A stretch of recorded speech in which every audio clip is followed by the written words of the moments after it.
Good morning, everybody. Another beautiful sunrise in Minecraft. Over there, you'll see our millionaire village. It's looking a bit different, but I'll get into that in a bit. And over there, you can see a nice rustic oil spill by our village, which is safe and not polluting any waters for any children. There's no bad side effects from that, guaranteed. TM, please buy our oil. Right, so over here, I've come to do a little bit of resource gathering. Set up a mine here. It goes down quite far, as you might be able to see. Found some uranium, some tin, some copper. Basically everything we're going to need for industrial craft and buildcraft stuff. Now this is a very strange and special tree. It's called a rubber tree, and it's so named because it is a tree that has rubber in it. And in order to get the rubber out of the tree, you find these little deposits, and then you use what's called a tree tap on them. And in order to get a tree tap, you just need to make one like that. So, you take your tree tap, and you go over to the tree, and you right-click, and you get some resin out. And out of that, we can make rubber. I'll get into a bit more of that when we show you some of the constructions I've made. But over here, we have melons. Now, I'm sure a lot of you are thinking, oh, well, melons, nothing out of the ordinary. Well, there is something out of the ordinary. These aren't Notch's 1.8 melons. These are modded melons. These are melons back in the day, like, when not everybody had melons. You had to mod to get melons, and these damn kids, they're getting melons without having to mod for them. And it's a pain. So, this is the melons from, or these are the melons from Shay's farming mod. You just hit them a couple times.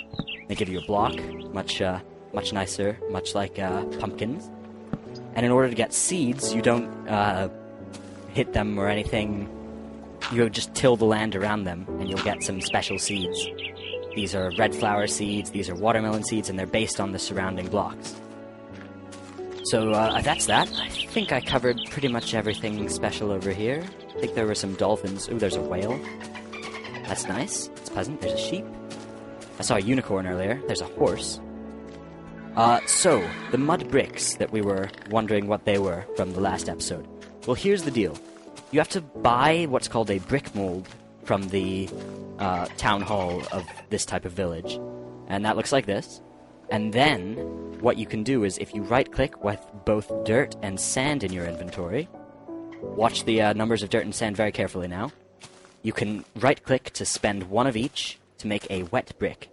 And these, when exposed to the sun, will eventually turn into mud bricks, which I'll leave them there and see that happen.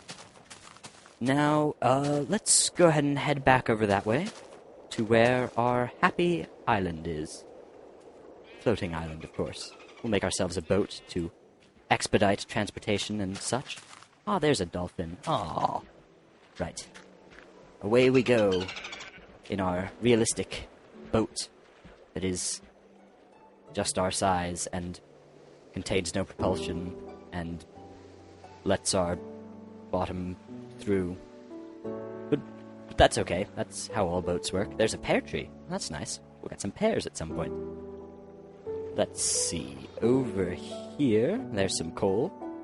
And there's my island, which I've done a lot of work in. But Dratnos, you say? Those are just torches. That's not any construction. You just wait and see, though.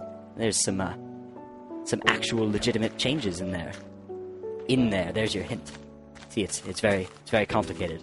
What could I possibly have done with this if I have not built on top of it? Think for a second now. Let it come to you. You got it? You got it? Wait for it. Wait for it.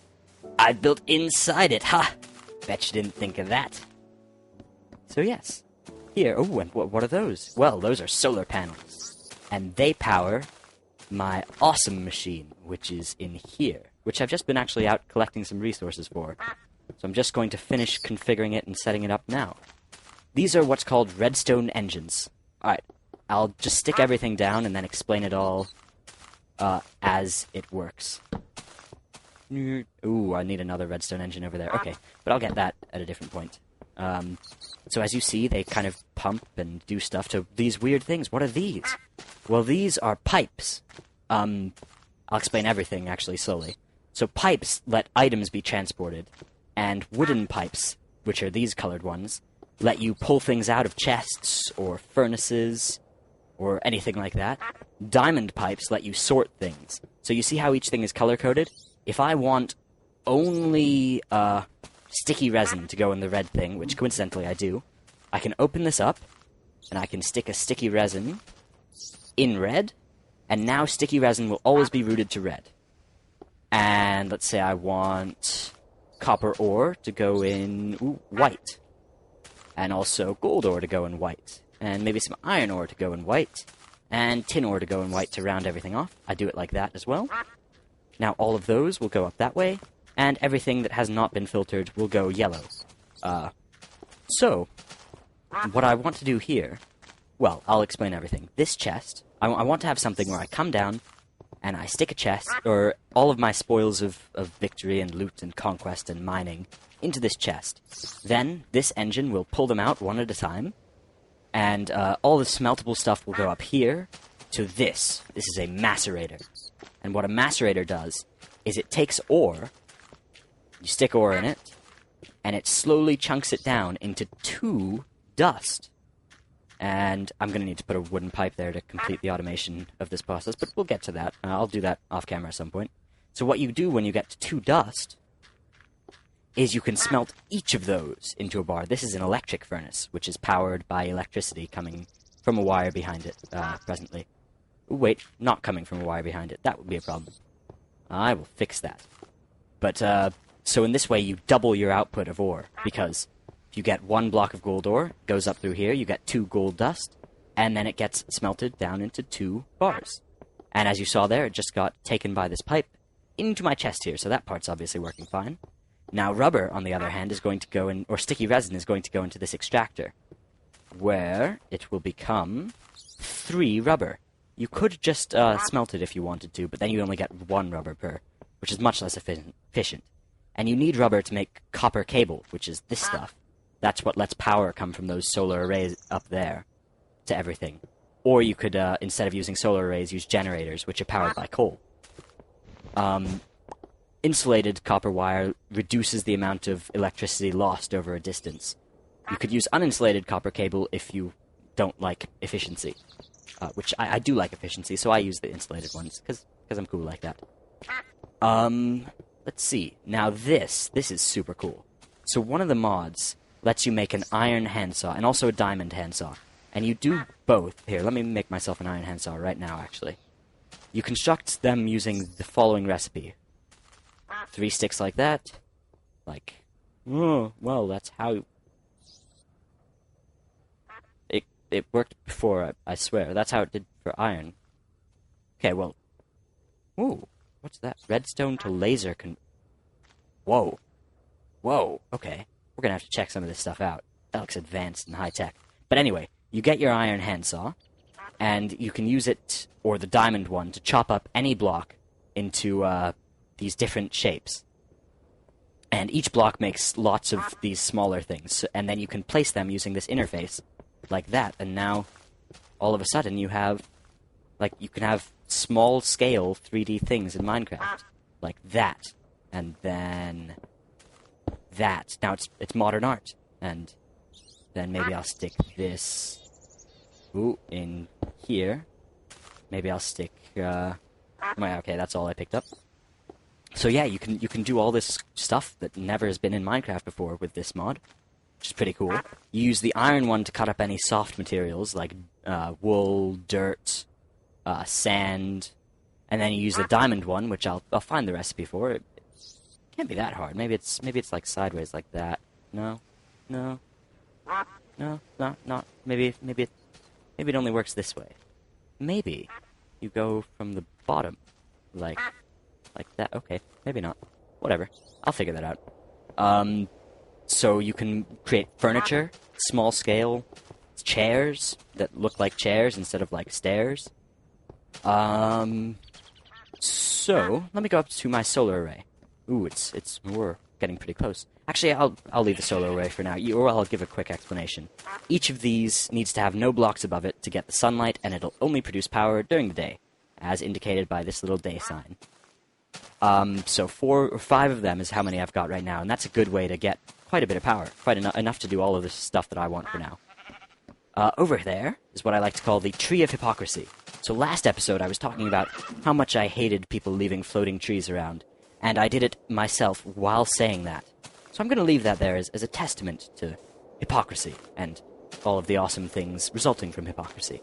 So, you'll notice now that this fort here has expanded, it's grown, it's bigger, and very, very much different, and if you look on the minimap, it's got a whole new design.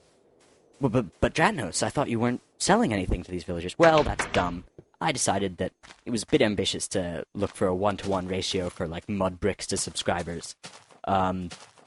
So, I have been selling things to these villagers, and in fact, they are now using them to upgrade stuff, and things are going along nicely. Now we've got this, like, keep here with all these locked chests that store all the village's materials. It's fantastic.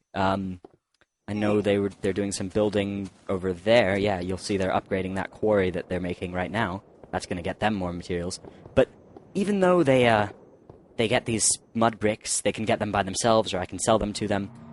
They do need help with things like glass, iron bars, to make more complicated constructions.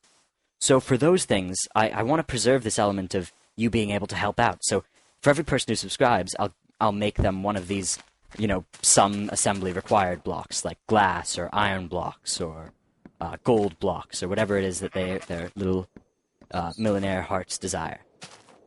Let me check my notes here and just see that I've covered everything. Oh, no, I haven't. I have not covered everything, which is good, because I've got a couple minutes left in this video. And get out of here, rat. You're not wanted here. And give me your seeds. Ooh, you'll notice that this engine has changed colors. That's because it starts heating up and going faster. But it also might explode. But I don't think these will explode. They don't look like they're going to explode. Nah, they can't explode. That's not going to happen. So, you'll notice the minimap. I kind of took it for granted last episode, but it's actually really cool. It's fully functional. It's got the sun and moon setting and rising according to Earth directions, not according to Minecraft 1.7.3 directions. I've heard that notches change directions now so that they're more realistic, but that change isn't live in 1.7.3. But this map isn't it's not just a map. You can use it to set waypoints. I hear werewolves, that's scary. But you can do waypoints, you can add, like, home. I'll make it the color of... Yeah, that's a good color. And now you'll notice on my map there's a little yellow diamond right where my home is. And that'll always be there. There'll always be an arrow pointing home now. So that's nice. That's a cool mod. Wow, there's some scary noises coming from up... I'm gonna stay down here. So, next episode, we're gonna have this machine fully working, and not just able to do this, which it can do now. Here, check it out. See, the block goes through the pipe, and it now should go up and into there, but then it won't. There's no wooden pipe here to pull it out and suck it into there. But it's going to be pretty cool, and I'll have that ready for you next episode. And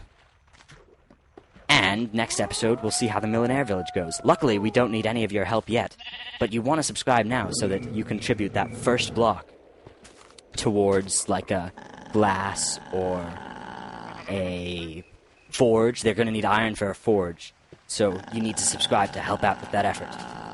This has been Dratnos. See you next time.